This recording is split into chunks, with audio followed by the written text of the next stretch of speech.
Hello and welcome to Delivering Miracles, a podcast to give moms like you strategies and tips to have a safer pregnancy so you can bring home a healthy baby.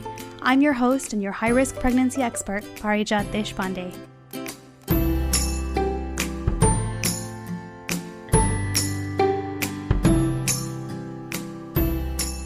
Okay, I'm sitting here reading jokes about pregnancy and I am just dying. Some of these are so good. I have one that I want to share with you, but first I have to honestly tell you. In my family, I'm not allowed to tell jokes because I am terrible at telling jokes. I either forget the punchline and so I build it up and then I'm like, wait, what happened? How does it? I don't remember. Or I think the joke is so funny that I laugh all the way through the buildup that by the time the punchline comes, everyone's just laughing at me instead of at the actual joke. So I'm not allowed to tell them, but I'm going to tell you one anyway because I think this is really good. What is the most common pregnancy craving? For men to be the ones who get pregnant.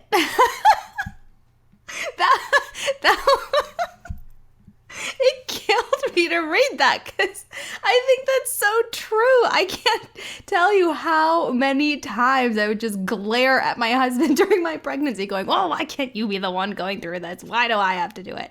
It was a really good one, I thought. So I wanted to share that with you guys. Okay, so today we're going to do something fun.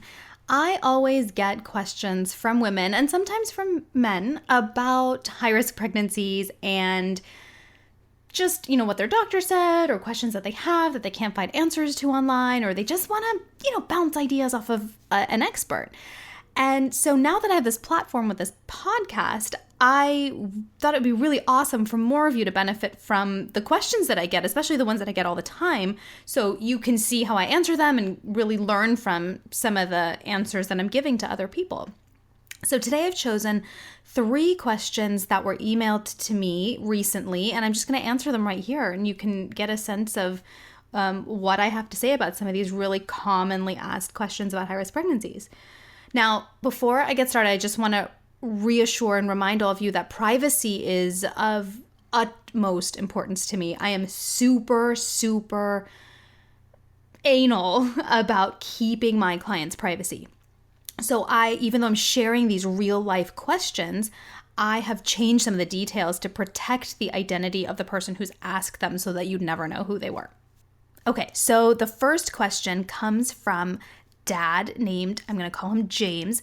Okay, first of all, can I just say I love hearing from dads or partners in general. I love it when they contact me with their questions or their concerns because being an involved partner, advocating for your wife and your baby, that's how you help your wife have a healthy pregnancy. She can't do this all on her own. She needs you by her side. So I love that he emailed this. I love it when partners email me. Just love it, love it. Had to put that out there.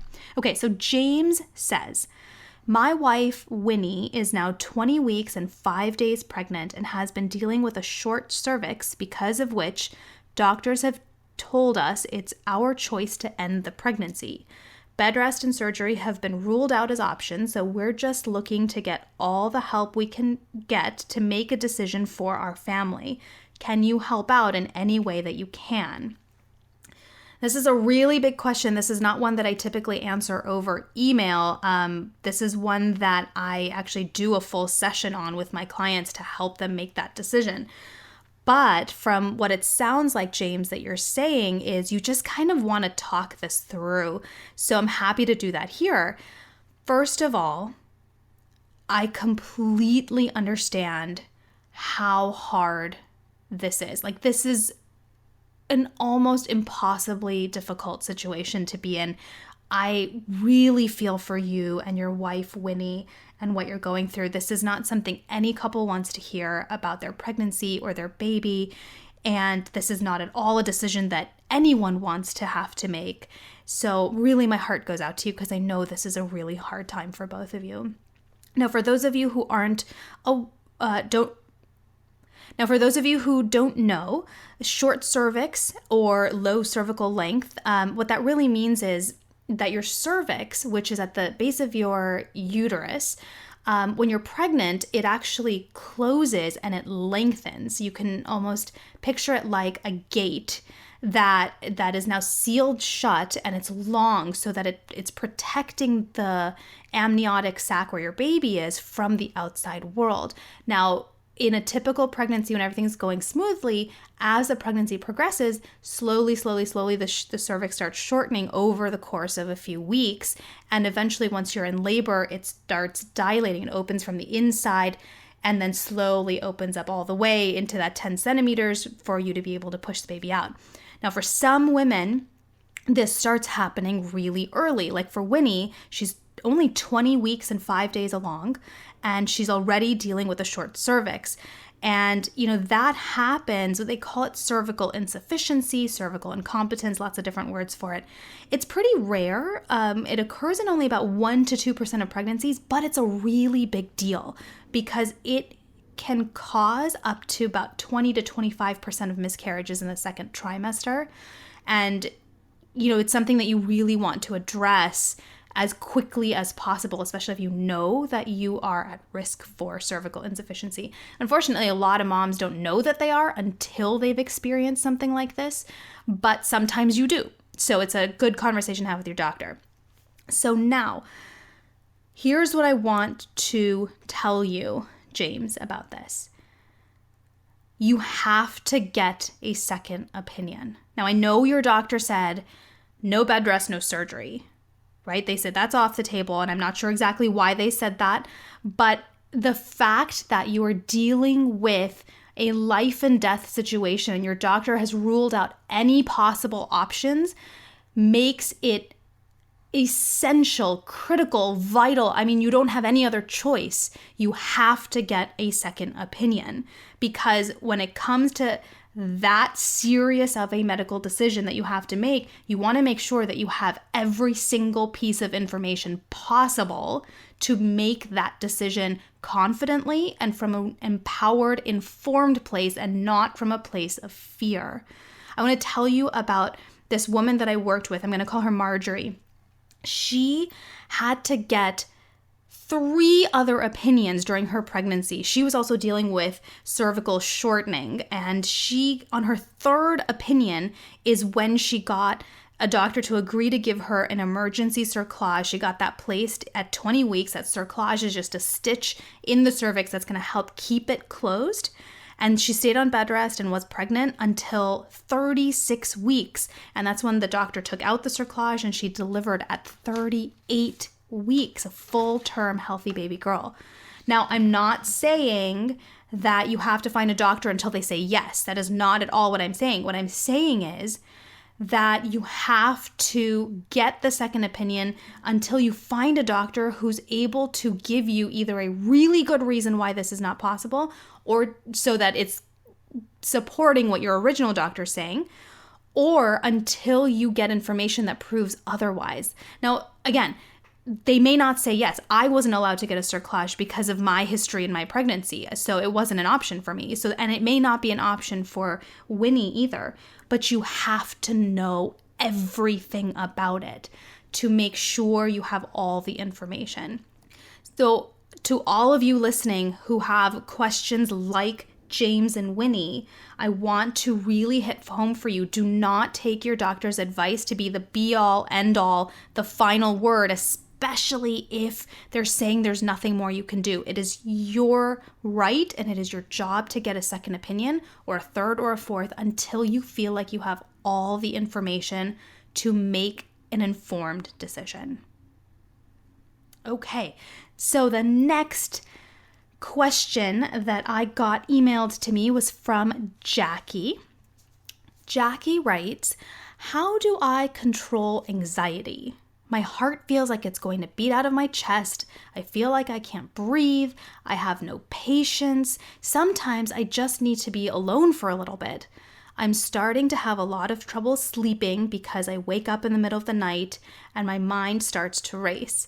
Also, the stress of not being able to take care of my 3-year-old like I normally do is making me crazy, and she has started to throw crazy tantrums when anyone else tries to take care of her. I feel so terrible. I've had some anxiety before P-prom, but it's definitely the worst now. Being in the hospital 4 weeks, then coming back home, though I was still pregnant, has been hard for me to adjust to.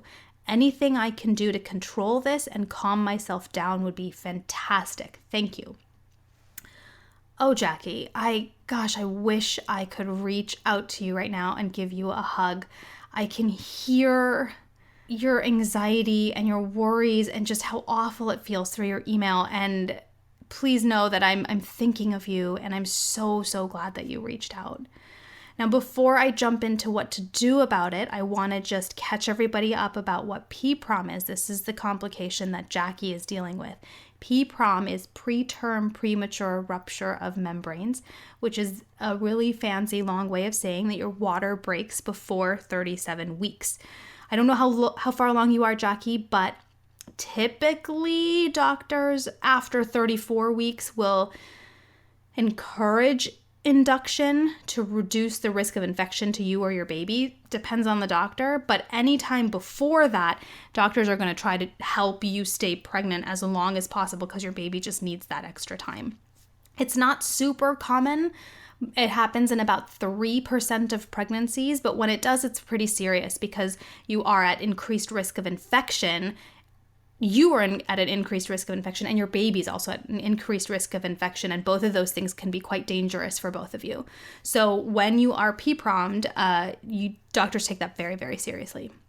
But what it does to mom is it drives you crazy because you're now so worried. You're freaking out, right? If you're like me and this is your very first pregnancy, or this is, you don't have a lot of experience with later on in the pregnancy when this could happen, you know that your water breaks, in the middle of the grocery store when you're getting the last bits of food together, and it's some dramatic thing that happens really late, and then you get rushed to the hospital, and then you have the baby a little while later, and everything's wonderful.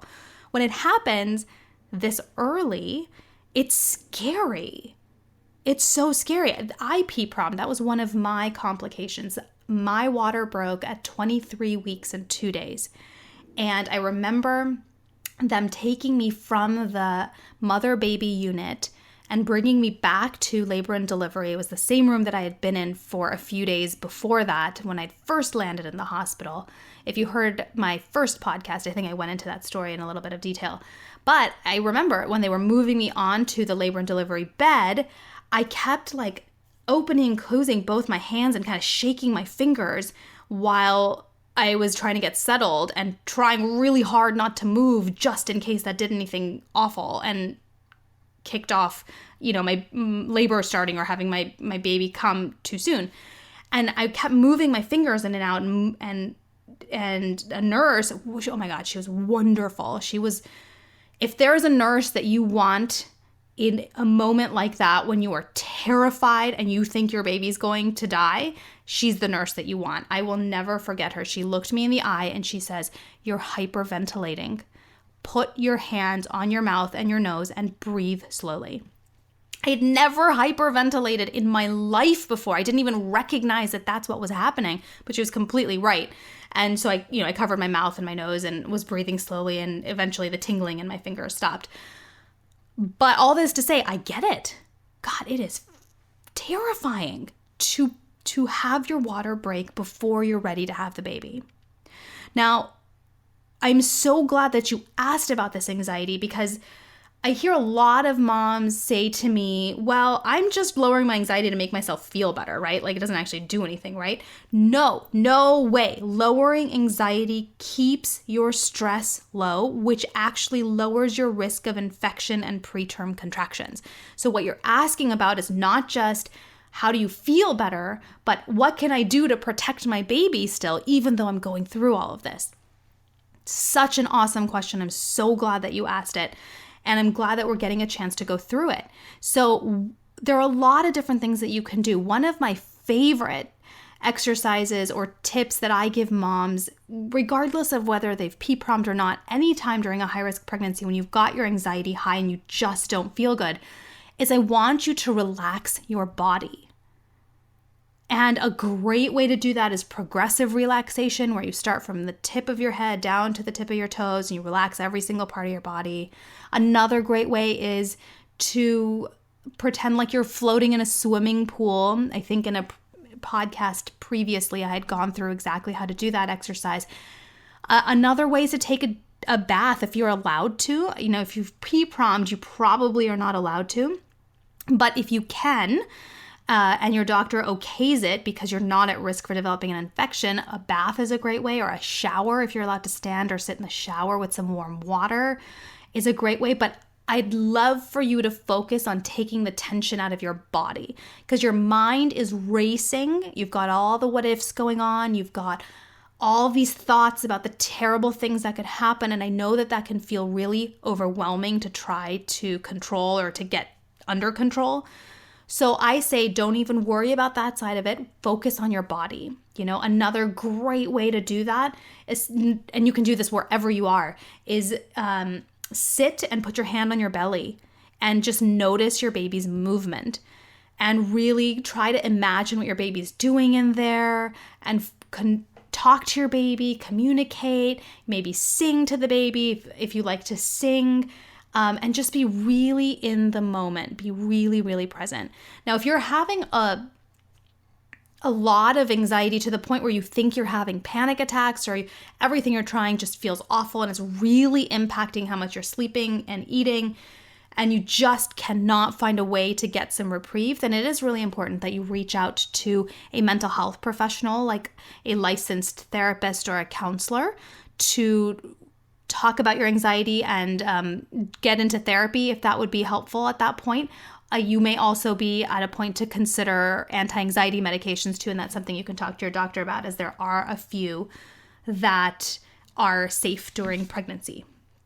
So that is one thing that you can do. Now, here is one more thing that I want to mention. This anxiety comes from feeling out of control. And I get it. Gosh, that night when my water broke, I have never felt so out of control in my entire life. I thought it was over, and I thought I failed my son. And so even while you are focusing on relaxing your body, one thing that I want you to always remember is that you are in control. You have to remind yourself of that. Because in fact, you're more in control of this pregnancy than your doctor is. Now, that's not saying that you get to decide what happens. Unfortunately, nobody knows what's going to happen, but you are in control of how you experience your pregnancy and how it impacts your body. Because the doctor is on the outside looking in, and they're treating what they see and what you tell them. But you're in your body, and so you feel those symptoms before anybody else even knows that they're there, right? Like, think about it. Think about when you are about to go give a speech or a presentation, and you know how your heart just starts racing and your hands get all clammy and you're just like feeling really amped up because you're nervous, right? And so what can you do? You say you're standing there, you're waiting, you take a few deep breaths, you talk yourself down, you go, okay, you can do this, and your heart rate slows down, right? You did that. You influenced your body, and the same thing happens during pregnancy. You can influence your health during pregnancy.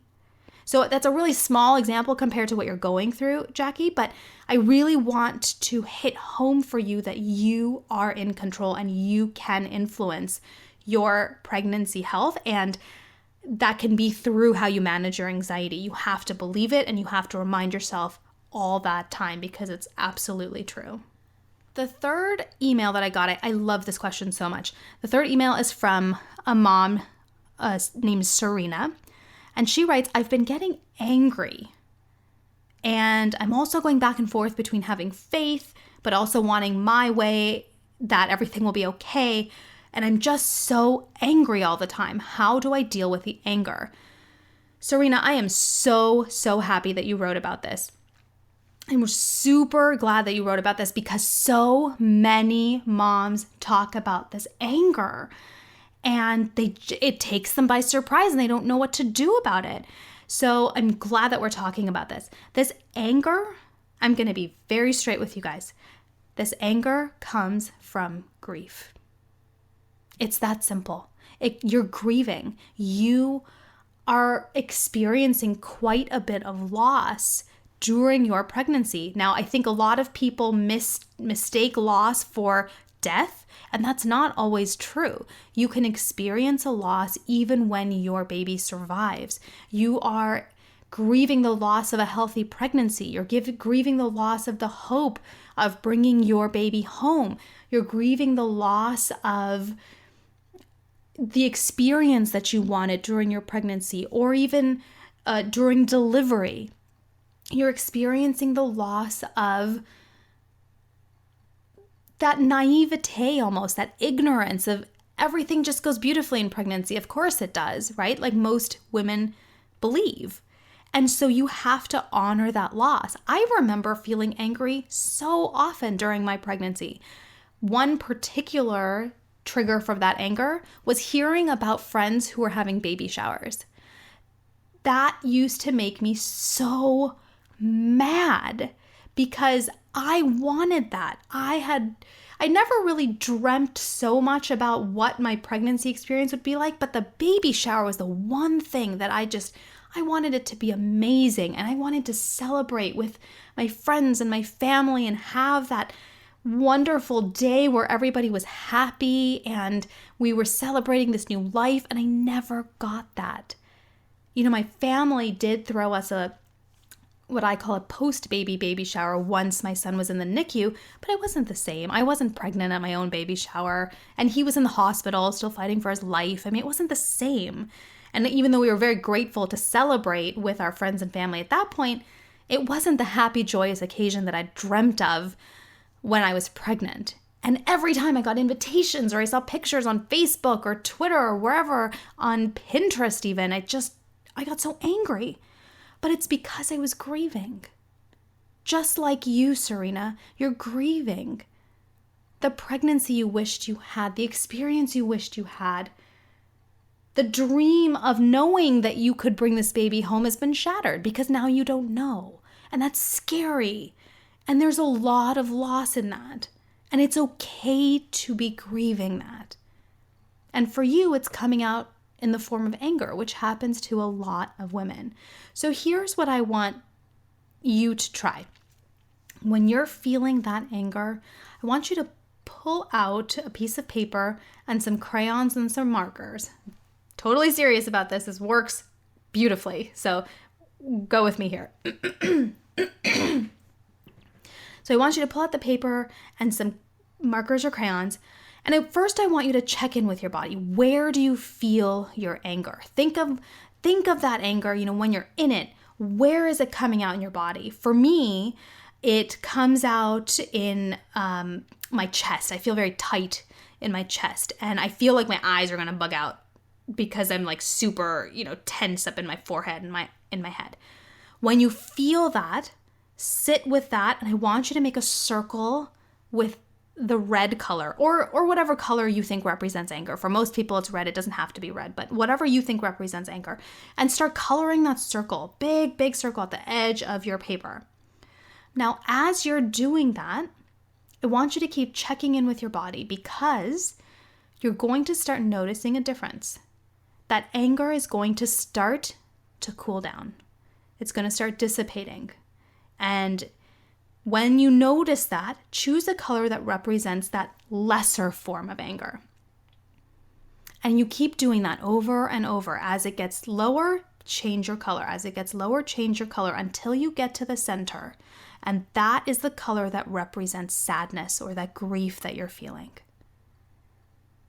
Now, when I do this with my clients, and I've done this myself too, you have to be really focused on your body and let it tell you when you're transitioning to the next emotion. Like I mentioned, for me, that tightness in my chest relaxes, my face relaxes, and then I know that I'm moving on to a lesser form of that anger, a lesser form. Eventually, I feel sad. And that is how you will feel too. And sit with that sadness, acknowledge it, journal about it, talk about it. That is how you're going to move through it. Time does not heal grief. Working through it does. And this is a great way to do that. Now, I know what you're thinking. I don't want to feel sad. This is awful enough. I don't want to feel anything. I don't want to feel anything that's going to hurt my baby. I don't want to. I get it. I'll be honest with you. I wanted to feel numb through my pregnancy too. I don't want to feel anything. But here's the truth. All those emotions, the anger, the sadness, the fear, anything that you feel that you're stuffing down inside saying, I don't want to deal with it, I don't want to deal with it, that will come out through your body. And because you're pregnant, it may come out as a pregnancy complication. Preterm contractions are one of the most common pregnancy complications that I see that come from anxiety and that grief and that anger that's not dealt with. So, Serena, and to all of you who are angry about having a high-risk pregnancy, I want you to remember this. You have to grieve the loss of your pregnancy and the pregnancy that you wished you'd had. You have to grieve the loss of that dream pregnancy, the dream delivery. You have to give yourself that time to do it.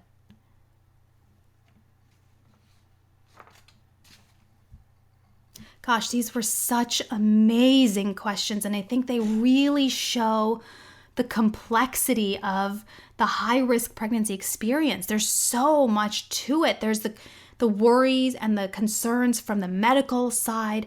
There's the, am I doing enough for my baby?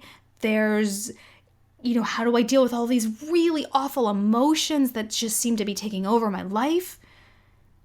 And I want you to remember, as a quick wrap up, that there are a lot of things that you can do. Number one, don't take your doctor's advice to be the end all, be all, final word. You have to get a second opinion, especially if they're recommending for or against something quite drastic.